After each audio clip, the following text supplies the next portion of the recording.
Hey, so the last video that I had was, about trans guys saying they couldn't be comfortable or they weren't comfortable around cis guys, and how I didn't understand that whole concept. And so, my buddy Shannon had left a comment on there. Thank you, man. And I just felt like being a lazy ass and making a video instead of typing a whole bunch of all my thoughts in response to your comment. So, and I'm just, some of this might sound funny, but like I'm just gonna be blunt because that's who I am.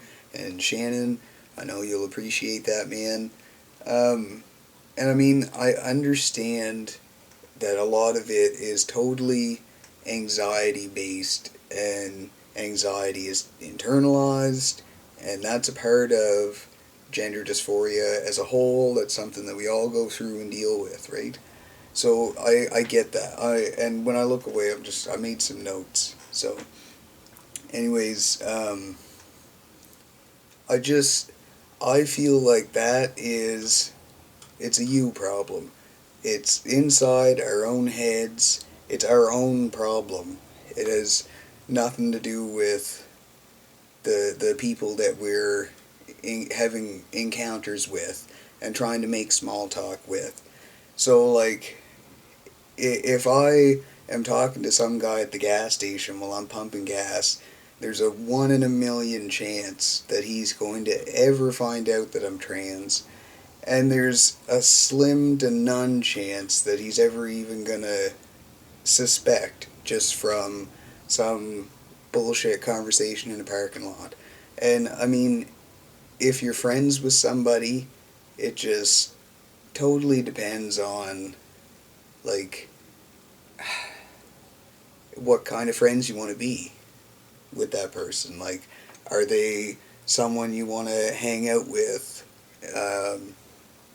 I mean, some people you just smoke a joint with, some people more intimately, and when you're having a bad day, those friends, they're probably going to know you're trans, the ones who you call when you're at your lowest point. Like, your very closest support system. But that's what they're there for. The outside acquaintances don't need to know anything more than what their level of need to know is. Like, it's not like each person you encounter on a day-to-day basis needs to know every facet of your identity and your personality. Like, not everyone I run into knows that I paint. Not everyone that knows that I paint knows that I knit. Like, and it's just because they just don't. Like, it just hasn't come up. So, like, it's the same thing. They're not gonna know every part of you, but so, but at the same time, it's not fair for us to take that internalized anxiety or internalized transphobia, whatever you want to call it, and then project that onto these guys that we encounter. Like, it's our perception that they're going to be dicks.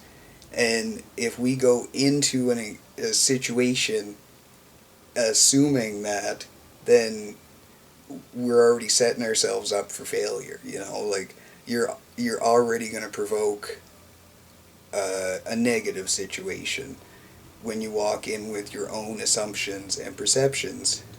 And the thing is, that's what we're trying to get people not to do with trans people, transgender, transsexual, however you identify, transitioning or post-transition, whatever. Like, we're trying to get people to not make assumptions. And then we're going forward and making these assumptions about the people we encounter.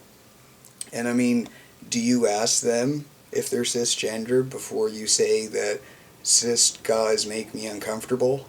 Like, or is that just your assumption? because I don't think it's fair to make that statement unless you're asking them. So that's just my thoughts right now of what I can think of adding. I don't know. I'm sure that this is a discussion I'd love to continue. So keep throwing comments out, and I'll see you guys later.